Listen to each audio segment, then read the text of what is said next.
नमस्कार दोस्तों, स्वागत करते हैं आप सभी का। दोस्तों आप सभी लोग का यहाँ पे स्पीडी का डेली बेस पे सेट चलाया जा रहा है। ये आपका देखा जाए तो सेट नंबर 4 है और ये चौथा आपका पेज है। ठीक है, दोनों तरफ का यहाँ पे कंप्लीट कराया जा रहा है। तो जैसा कि आपको पता है डेली बेस पे आपका एक एक पेज डेली बेस पे चलाया जा रहा है। आज आपका चौथा है। इसका PDF आपको मिल जाएगा टेलीग्राम ग्रुप में, तो आप टेलीग्राम ग्रुप को ज्वाइन कर लीजिएगा।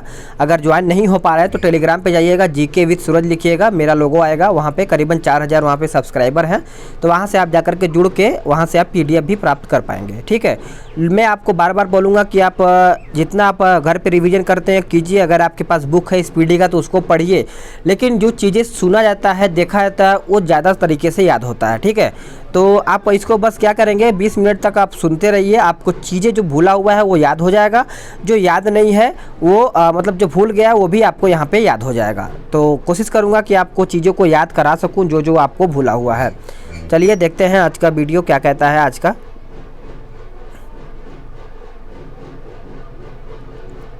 ठीक है, चलिए शुरू कर लेते हैं आज का वीडियो। क्वेश्चन नंबर मतलब शुरू से कहते हैं कि यहाँ पे पहले देख लीजिएगा भारतीय यानी राष्ट्रीय प्रतीक एवं उसका चिन्ह देखा जाएगा। ठीक है, देखते हैं। कहता है भारत का राष्ट्रीय ध्वज तिरंगा जो है जिसकी लंबाई एवं चौड़ाई जो अनुपात में दिया गया है 3:2 में है। ठीक है, आप इसको याद रखिएगा। अगला पॉइंट है तिरंगा के बीच में एक चक्र है जिसका रंग नीला है तथा जिसमें देखा जाए तो 24 तिलियां हैं। थोड़ा सा आपको आवाज़ बाहर का सुनाई दे रहा होगा, शादी वगैरह हो रहा है बगल में, इसलिए थोड़ा सा वीडियो को रोकते हैं। ठीक है, चलिए शुरू करते हैं। यहाँ से आगे से देखते हैं। अब यहाँ से अगला पॉइंट है कि राष्ट्रीय ध्वज के निर्माण कौन थे, तो पिंगली वेंकैया थे। ध्वज का प्रारूप संविधान निर्मात्री सभा द्वारा 22 जुलाई 1947 को अपनाया गया था। कब अपनाया गया था, तो 22 जुलाई 1947 को। अगला पॉइंट देखते हैं। आम लोगों को इसे सम्मान यानी ससम्मान फहराने की जो अनुमति मिली थी 26 जनवरी 2002 से प्रदान की गई थी। अगला पॉइंट है कि भारत के झंडा जो गीत है विजय विश्व तिरंगा प्यारा, इसके जो रचयिता है श्री श्याम लाल गुप्त पार्षद ने की थी। ठीक है, अगला पॉइंट है शक संवत पर आधारित भारत के राष्ट्रीय कैलेंडर को 22 मार्च 1957 को अपनाया गया था। अगला पॉइंट, राष्ट्रीय कैलेंडर का जो प्रथम माह है वो चैत्र है तथा अंतिम माह आपका फागुन है। अगला है कि भारत का राष्ट्रीय चिन्ह अशोक चक्र है जो सारनाथ स्थित सिंह स्तंभ में अंकित है। अगला पॉइंट, भारत सरकार ने राष्ट्रीय चिन्ह को 26 जनवरी 1950 को अपनाया था। आगे देखते हैं कि राष्ट्रीय चिन्ह में देवनागरी लिपि में लिखा सत्यमेव जयते कहाँ से लिया गया है, तो मुंडकोपनिषद से लिया गया है। नेक्स्ट देखते हैं कि राष्ट्रीय चिन्ह के मूल स्तंभ में 4 सिंह हैं। ठीक है, नेक्स्ट, रविन्द्रनाथ टैगोर रचित जनगण मन को संविधान सभा ने 24 जनवरी 1950 को भारत का राष्ट्रगान स्वीकार किया था। राष्ट्रगान का सर्वप्रथम 27 दिसंबर 1911 को कांग्रेस के कलकत्ता अधिवेशन यानी इसके अध्यक्षता देखा जाए तो पंडित विश्व नारायण दत्त ने किया था और वहां पे कलकत्ता अधिवेशन में गाया गया था। अगला पॉइंट, राष्ट्रगान को रविन्द्रनाथ टैगोर ने सर्वप्रथम जनवरी 1912 में तत्बोधिनी पत्रिका में भारत भाग्य विधाता शीर्षक से प्रकाशित किया तथा 1919 में morning song of the India के नाम से अंग्रेजी में अनुवाद भी किया था। राष्ट्रगान गाने में कितना समय का लगता है समय, तो 52 सेकंड का समय लगता है। बांग्ला यानी बांग्ला साहित्यकार बंकिम चंद्र चटर्जी रचित वंदे मातरम को संविधान सभा ने 24 जनवरी 1950 को राष्ट्रगीत स्वीकार किया था। आगे देखते हैं। राष्ट्रगीत का जो प्रथम प्रकाशन हुआ था वो 1882 में हुआ था, बंकिम चंद्र चटर्जी के उपन्यास यानी आनंद मठ में हुआ था। आगे देखते हैं। राष्ट्रीय गीत को सर्वप्रथम 1896 ईस्वी में कांग्रेस के कलकत्ता अधिवेशन में जो इसकी अध्यक्षता देखा जाए तो रहीमतुल्लाह साहनी ने किया था और कलकत्ता अधिवेशन में गाया गया था।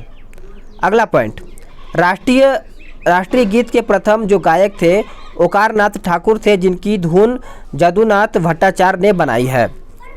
अगला पॉइंट है कि राष्ट्रीय गीत का अंग्रेजी अनुवाद श्री अरविंद घोष तथा उर्दू अनुवाद आरिफ मोहम्मद खान ने किया था। नेक्स्ट पॉइंट है कि राष्ट्रीय गीत गाने में 65 सेकेंड का समय लगता है। अगला, संसद के अधिवेशन का जो प्रारंभ हुआ था वो जनगण मन से तथा समापन वंदे मातरम से होता है। राष्ट्रीय पुष्प कमल आपका नेलेम्बो न्यूसीफेरा गाटर है। राष्ट्रीय पक्षी मोर आपका है। आगे देखते हैं। राष्ट्रीय पशु सभी को पता है बाघ है। राष्ट्रीय फल आपका आम है। उसके बाद ये सब आपका देखा जाए तो वैज्ञानिक नाम लिखा गया है। राष्ट्रीय वृक्ष आपका बरगद है। राष्ट्रीय यानी भारत का राष्ट्रीय जलीय जीव आपका डॉल्फिन है। अब तो ये हो गया। अब अगला पॉइंट देखेंगे कि बजट तथा वैट। अब इससे संबंधित जो जो पॉइंट है इसको आप याद रखिएगा। चलिए देखते हैं। बजट शब्द फ्रेंच शब्द है से बना है जिसका अर्थ है चमड़े का थैला होता है।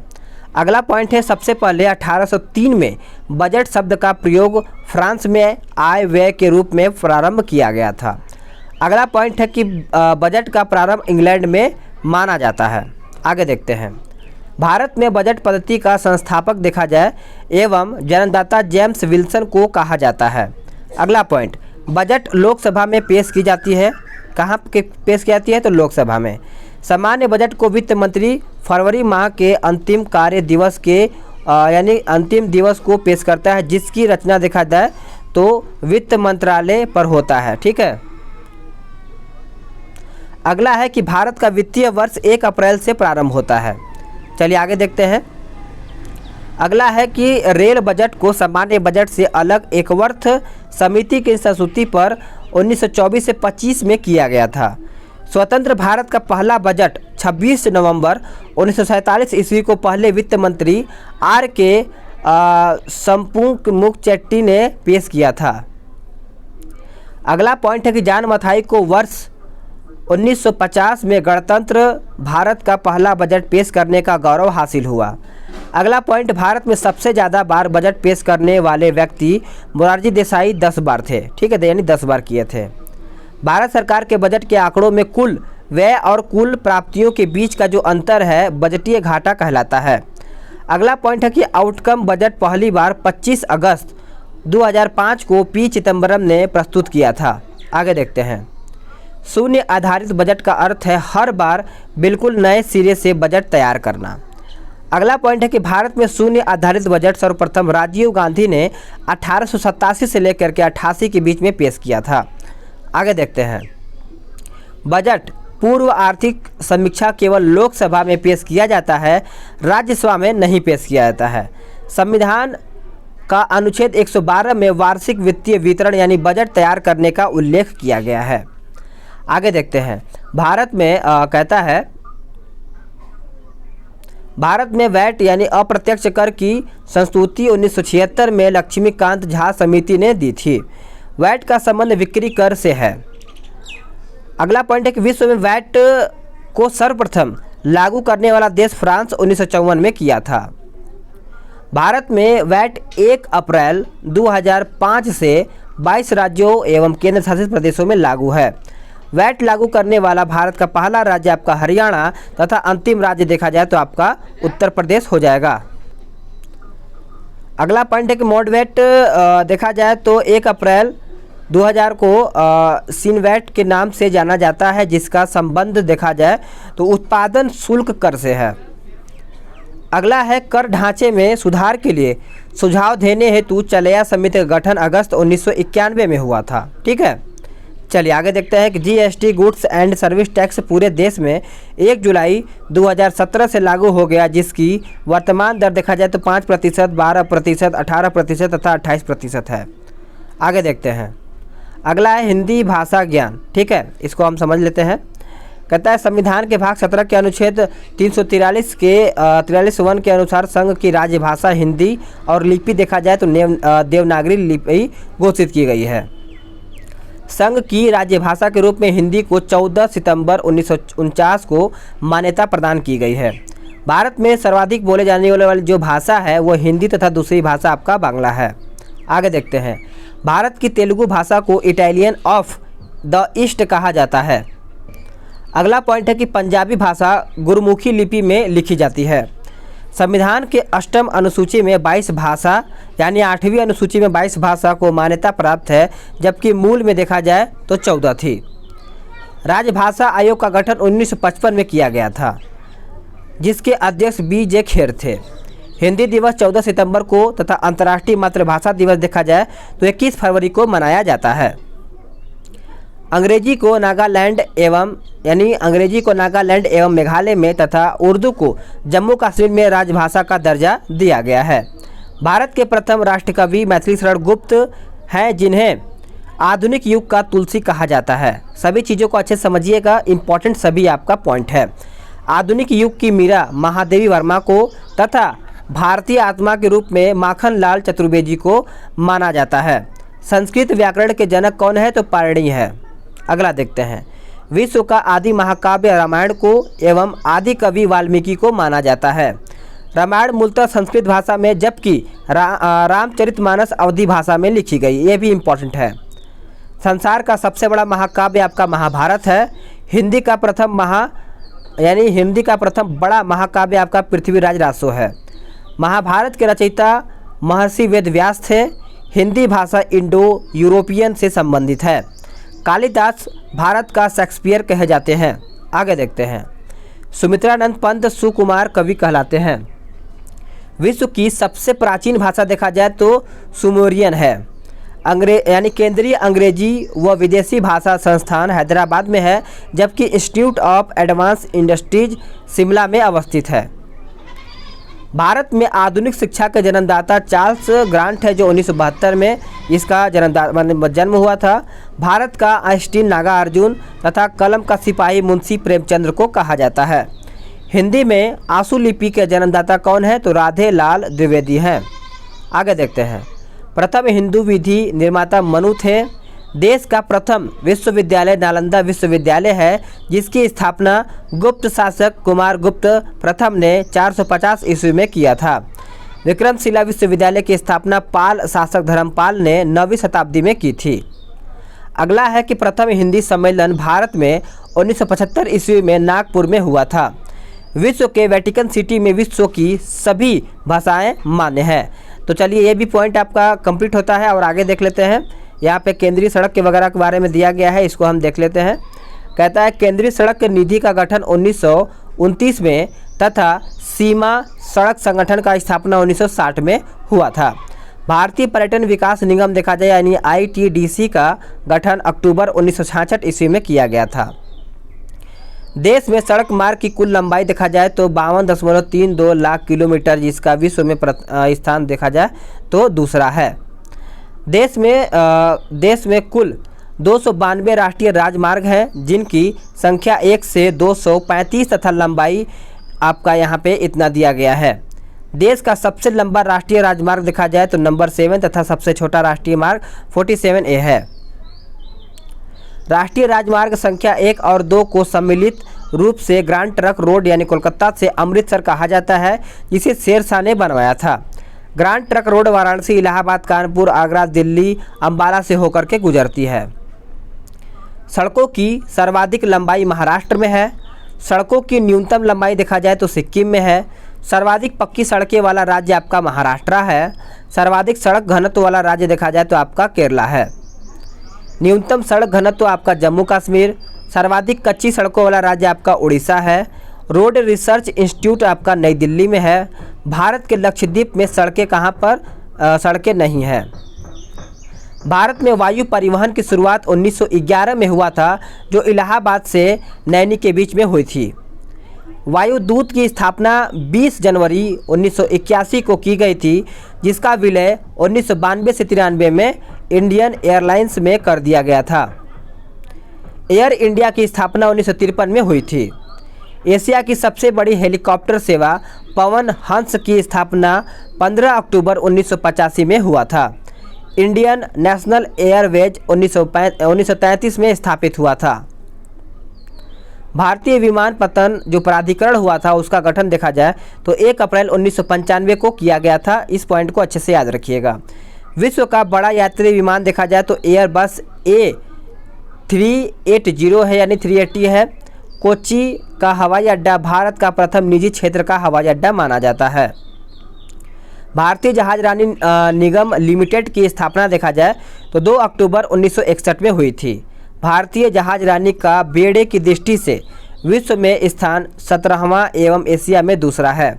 भारत में 13 बड़े तथा 200 छोटे बंदरगाह हैं। देश का सबसे बड़ा बंदरगाह मुंबई है। मुंबई में नवा सेवा देश का नवीनतम अत्याधुनिक बंदरगाह है।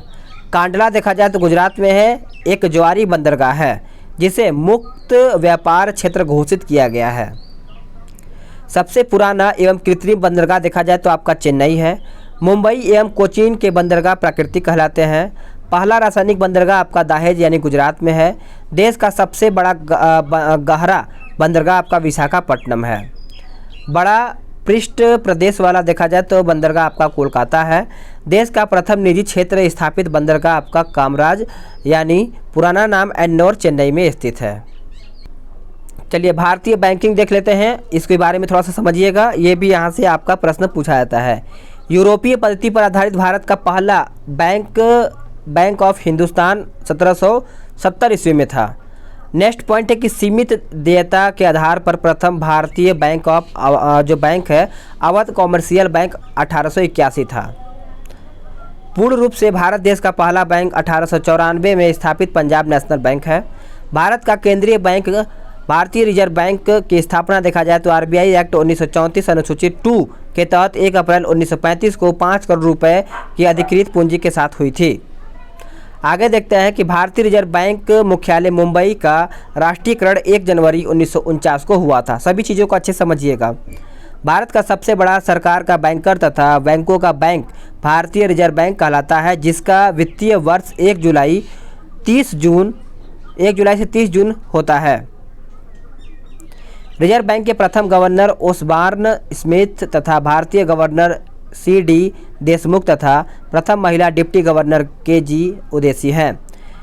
केंद्रीय बैंकिंग जांच समिति की स्थापना देखा जाए तो 1931 में हुआ था। 1921 में 3 प्रेसिडेंसी बैंकों को मिला करके इंपीरियल बैंक की स्थापना की गई थी। 1 जुलाई 1955 ईस्वी का इंपीरियल बैंक का आंशिक रूप से राष्ट्रीयकरण कर उसका नाम भारतीय स्टेट बैंक रखा गया, जिसकी अनुशंसा गोरेवाला कमेटी ने किया था। भारत का सबसे बड़ा व्यापारिक बैंक देखा जाए तो आपका एसबीआई है। 19 जुलाई 1969 का पहला बार 14 बड़े व्यापारिक बैंक यानी जिनकी सीमाएं 50 करोड़ रुपए से अधिक थी राष्ट्रीयकरण हुआ था। आगे देखते हैं। 15 अप्रैल 1980 दूसरी बार अन्य 6 बड़े व्यापारिक बैंकों यानी जिनकी सीमाएं 200 करोड़ रुपए से अधिक थी राष्ट्रीयकरण हुआ था।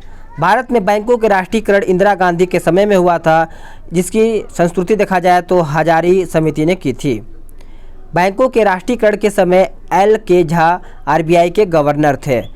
वर्तमान में राष्ट्रीयकृत बैंकों की संख्या देखा जाए तो 20 है। देश का पहला क्षेत्रीय ग्रामीण बैंक 2 अक्टूबर 1975 ईस्वी में स्थापित किया गया था। 2 अक्टूबर 1994 ईस्वी को स्थापित यूटीआई बैंक का नाम बदल करके 30 जुलाई 2007 से एक्सिस बैंक लिमिटेड कर दिया गया था। देश में सर्वाधिक शाखाएं एसबीआई की है। भारतीय बैंकों की सर्वाधिक शाखाएं यूके में तथा भारतीय बैंक ऑफ बड़ौदा की सर्वाधिक शाखाएं विदेशों में है। देश का पहला भारतीय महिला बैंक मुख्यालय दिल्ली में, इसकी स्थापना 19 नवंबर 2013 को मुंबई में हुई थी, जिसका प्रथम प्रबंधक निदेशक उषा थे। बैंकों में ग्राहक सेवा सुधार से संबंधित समिति गाइपोरिया समिति है, याद रखिएगा। पहला म्यूचुअल फंड US 64 है। तो आप सभी लोग का यहीं पर ये वीडियो समाप्त होता है। वीडियो को लाइक कीजिए, शेयर कीजिए। PDF आपको टेलीग्राम ग्रुप से मिल जाएगा, वहीं से आप PDF को डाउनलोड कर पाएंगे। तो चलिए मिलते हैं।